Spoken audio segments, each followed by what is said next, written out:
Have you ever gone to bed completely exhausted and you wake up the next morning and you're still completely exhausted? How is that possible? You were in bed for 7 to 8 hours and you still feel as if you hardly got any sleep. Well, today I am going to discuss a 4-step long-term process to help change your sleep. Hey friend, do the daily demands of family life leave little time for self-care? Are you losing yourself in the process of caring for others? Are you ready to make self-care and healthy boundaries a natural part of your day while embracing your roles as a wife and mom? Well, I'm so glad you're here. I'm Christina, married 17 years to a neurodiverse man, mom of 3 neurodiverse kids, and many more roles. Welcome to the Moms and Neurodiverse Families podcast. Get ready to begin your self-care journey. Grab your planner and listen in as we take another small step towards a peaceful, healthier you.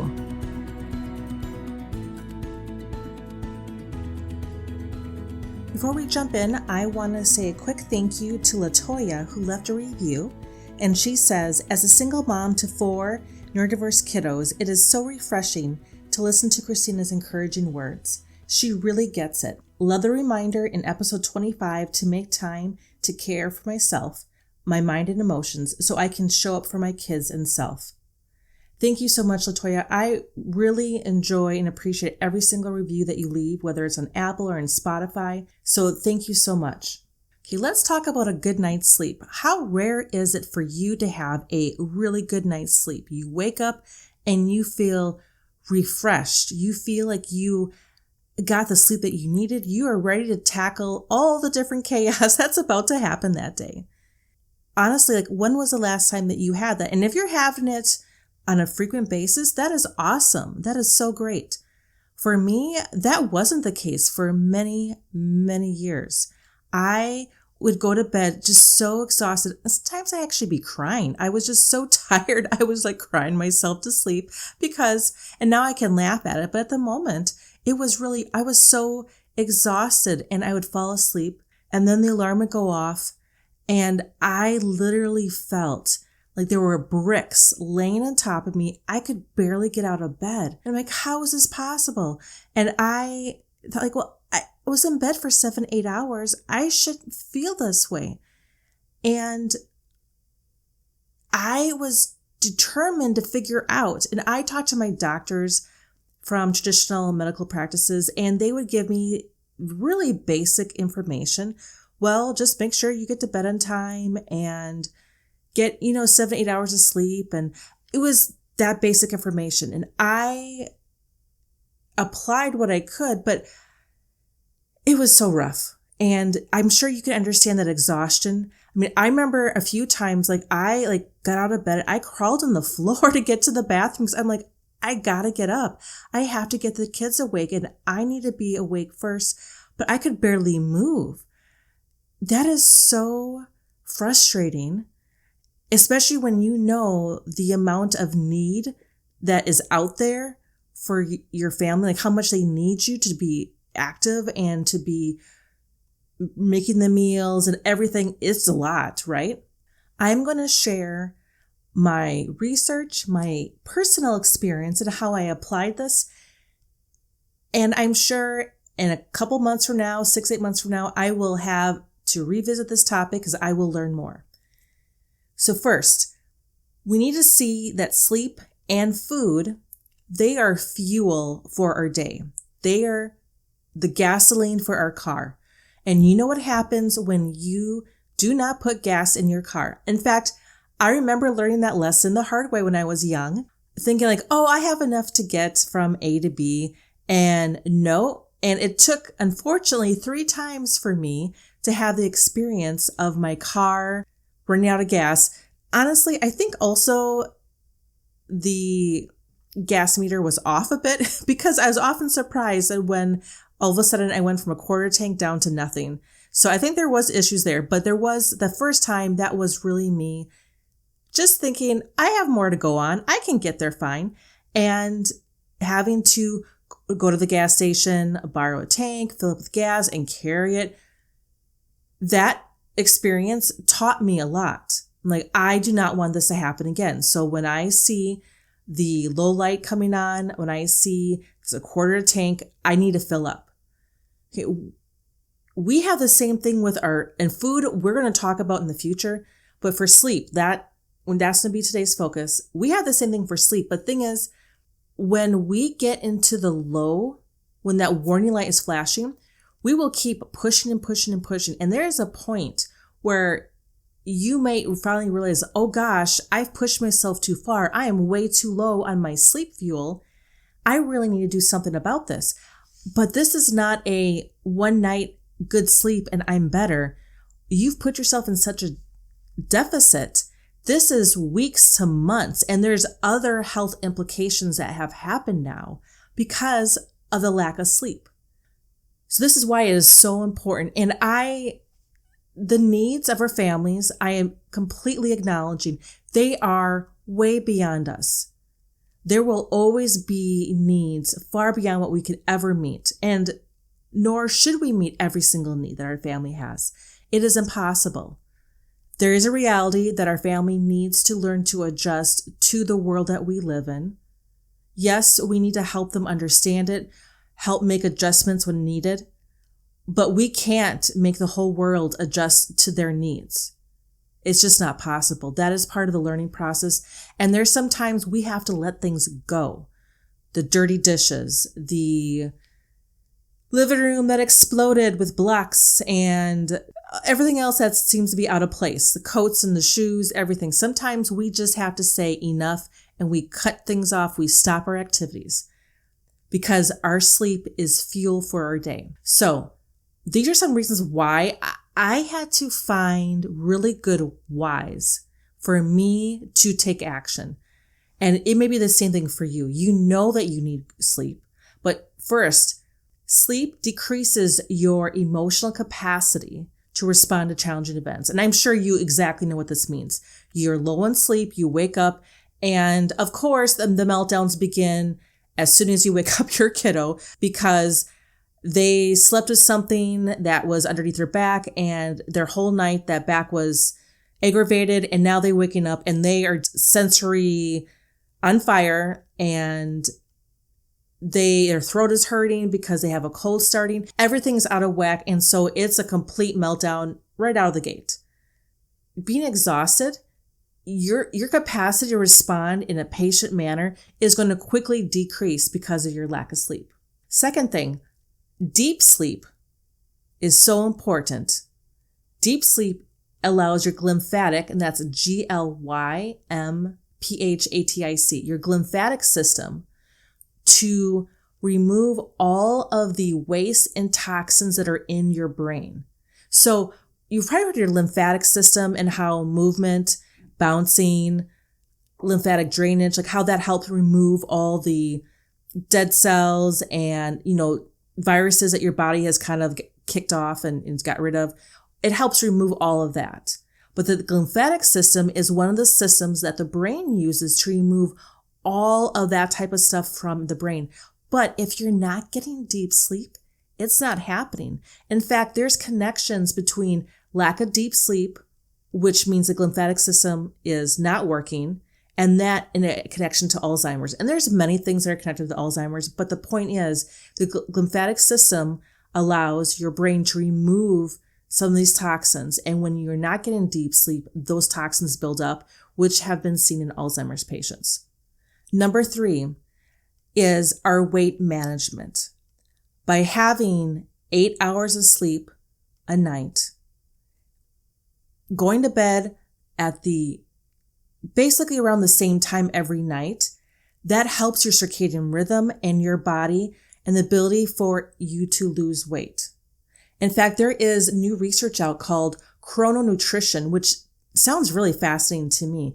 It's looking at how the food you consume and eat and how does that relate to your body's circadian cycle, and that eating certain types of foods earlier in the day versus later in the day because of how your body processes. And we're going to talk a little bit about this in the 4 steps I have in a bit. But having sleep on an ongoing basis, going to bed at a certain time every single night, will help with weight loss, along with when you eat your food, like when you stop eating. Those two things together will help with weight management. So how do we do this, Christina? This seems impossible because getting kids to bed and trying to deal with the last minute bedtime meltdown because they can't find their blankie, or they are wired because they had caffeine. Thank you so much for the person who gave caffeine to my child, but they had caffeine and they are not ready for bed. I get that. So we're going to start super simple and blue light blocker glasses. Now, these are specifically glasses that have an orange lens to it. You're going to buy one of these, and I will put 2 different links in the show notes. These blue light blocking glasses are a pivotal step because let's look at the outside. How bright is the sun when you first wake up in the morning? There's some sunlight, but it's kind of a dim. And then as you go through the day at noontime, the sun is super bright. And by the time you get to the end of the day, the sun obviously is setting and it's not as bright. When we live in a way that our indoor lighting does not match up with what the sun is doing, our circadian rhythm can't tell, like, is it noon? Because when the sun is really bright, that's noon. That's the middle of the day. But it's 7 p.m. and you have all the lights on the house and your body's thinking it's noon. And then 2 hours later, you want to go to bed, or 3 hours later, your body's like, well, it was noon 3 hours ago. Why are you wanting to go to bed now? Does that make sense? So the indoor lighting should really reflect how bright the sun is. Now, obviously, wintertime, yes, the sun isn't quite as bright sometimes on cloudy days, but generally speaking, we know when the sun is dimmer and when the sun is brighter.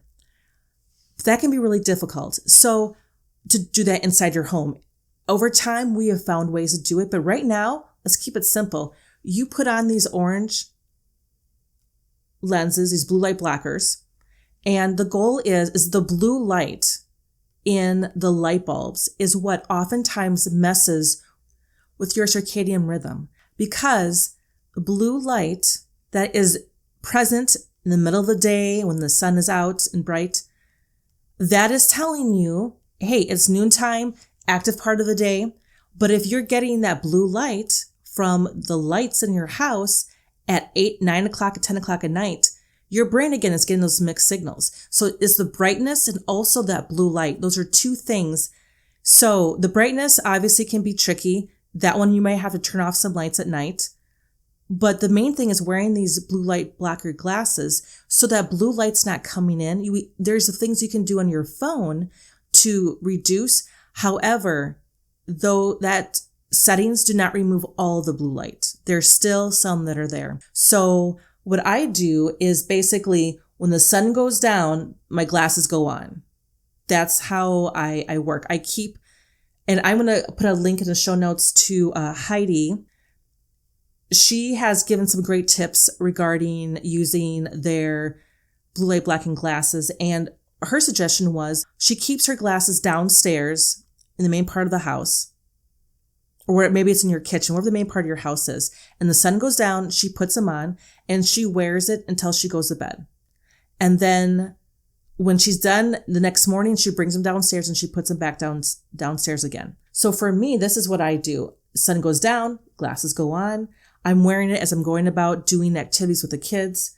And then as the evening's going along, I am turning off lights in the house. We don't need to have all the lights on in the house. And then I go to bed. I have the glasses next to me.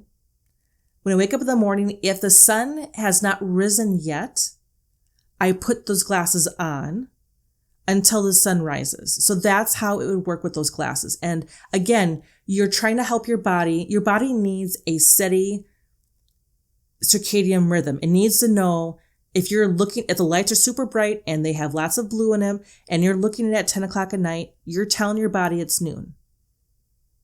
And when you go to bed, like, yeah, you might fall asleep, or maybe you don't right away. But once you fall asleep, your body is so confused. Like, well, I'm sleeping now, but am I taking a nap? am I going to bed? So we want to tell our body like, yes, this is nighttime. Number 2. So the second thing you can do, so just wear these blue light block, just use this for 6 months to a year if you have to. Just get used to wearing them and having them. I will comment that the first pair that I'm going to put in the show notes, those my husband called my Miami Vice bad guy glasses. I'm changing the words that he used, but they had this vibe about it, but they were affordable, and I used them for a long time until eventually I knew, yes, I am using this. It is helping me. And then I purchased what I call my pretty pair of nighttime glasses. Okay, the second step, when you're ready, the goal should be bedtime by 9:30, 10 p.m. Now, I shift this for myself. I go to bed later in the summer, and I go to bed earlier in the fall and winter because I'm trying to match up more towards the sunrise and sunset. But generally speaking, for you, 9:30, 10 o'clock, make it a goal for you to be in bed at that time. And the goal is within 30 minutes of whatever time you decide, you're in bed. So sometimes, it might be 10:30, but then usually it's 10 o'clock. Let's say in your situation. Now, this took me a long time to really hone in. And I think honestly, it was because I kept focusing on, I need to do more. I really should get this done. The shoulds really kept me up. Also, I didn't always have the best self-care routine. I have the planner that I will be launching here by God's grace in the next year or so. In that planner that I developed and I used, I would write down all the time underneath health. My goal was often sleep on time, sleep at 10 p.m. And I really struggled with this. And over again, I kept writing that in my goals, my planner, to have a steady bedtime. And I had to do some internal working to figure out, why was I staying up so late? Why wasn't I able to get to sleep on time? And sometimes it's because I had no downtime for myself during the day. And then part of my self-care routine is finding chunks of time where I am able to decompress. Because if we're go all the whole day, and then we get to bedtime and that's our first time to decompress, sometimes we're going to be up late scrolling on social media, binge watching a TV show. So I had to really deconstruct what is keeping me awake at night. So episode 9 will kind of expand more into my nighttime routine that I have, but really look at trying to be in bed by 9:30, 10 p.m. And you will begin seeing having a steady bedtime. When your body knows this, if you're wearing the blue light blocking glasses and it's knowing at 10 p.m. it's going to bed, your circadian rhythm begins to realign to what is best for your health. Number 3, your last meal should be 2 hours before bed. That's the basic level when it comes to food. 2 hours before bedtime. We want to give our body a chance to digest all the food. So when you're going to sleep, your body is not trying to digest and also do its nighttime routine of removing toxins from the body and all that has to happen when you're sleeping. But what I have done further, so that's the first thing, just get 2 hours before bedtime. You're done eating. Also, food that you are eating right before bedtime oftentimes can be stored as fat. Now, there are people who have difficulty staying asleep the whole night and they're having a cheese stick as a quick snack before bedtime so they can sleep through the evening. That's not a big deal. I'm talking about ice cream, bowl of Doritos, of chips, a meal before bedtime. That is what's not good for us. Now, the next, take it further, would be to have your last meal before sunset, which in summertime is not a big deal in spring, later spring and early fall. But once you come into later fall and into winter, Sunset can be, depending where you're at in the country, it can be 5 p.m., it can be 4:30 p.m.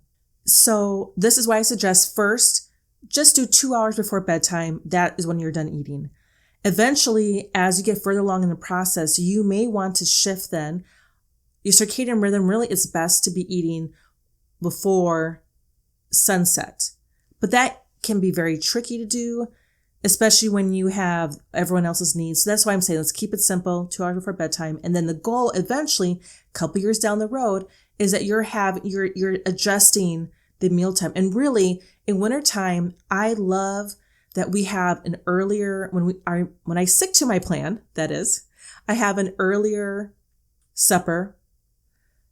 We are sitting down in a living room, the lights are dimmed, and we are playing a game or reading books. It's a very relaxed environment. And I find that by turning down the lights at night as well, when it comes to the fall and winter timeline, the meltdowns decreased as well because it was a natural, more quieter atmosphere. Meltdowns still happened, but it was a decrease in the frequency of how many that we had.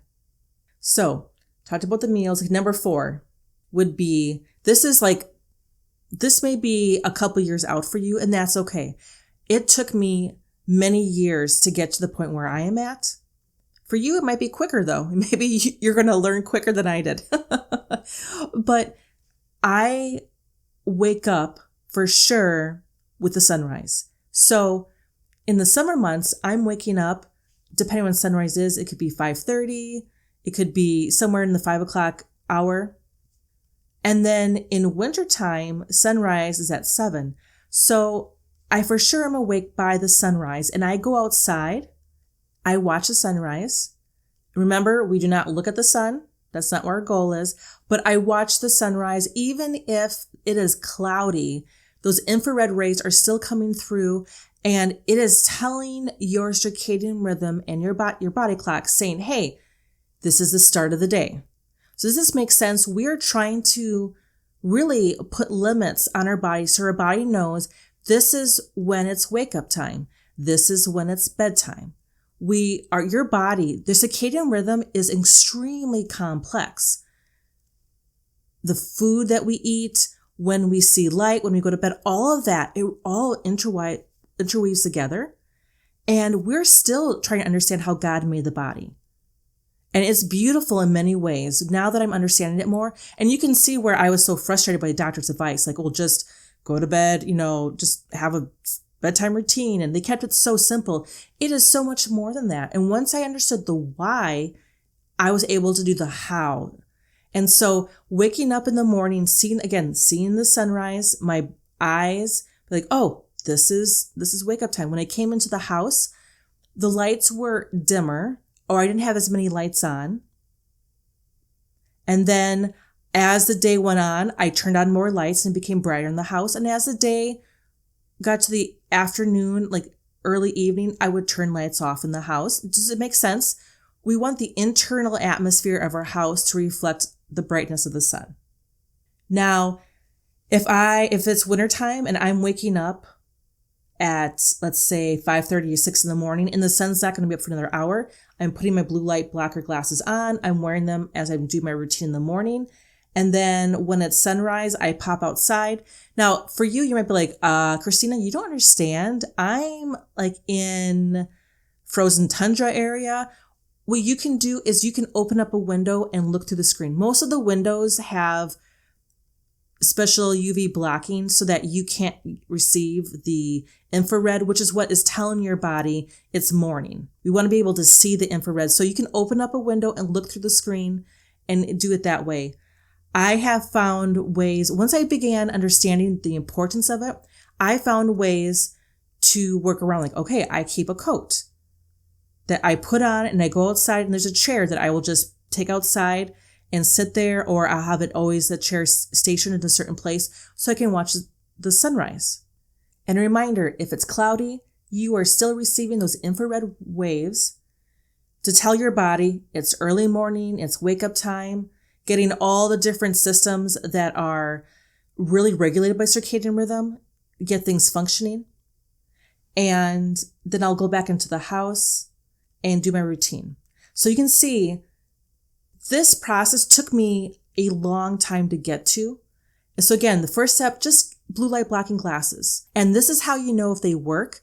When you look at something that you know is blue and you put on those glasses, it looks washed out. It looks more like a gray, or it looks very different from a blue.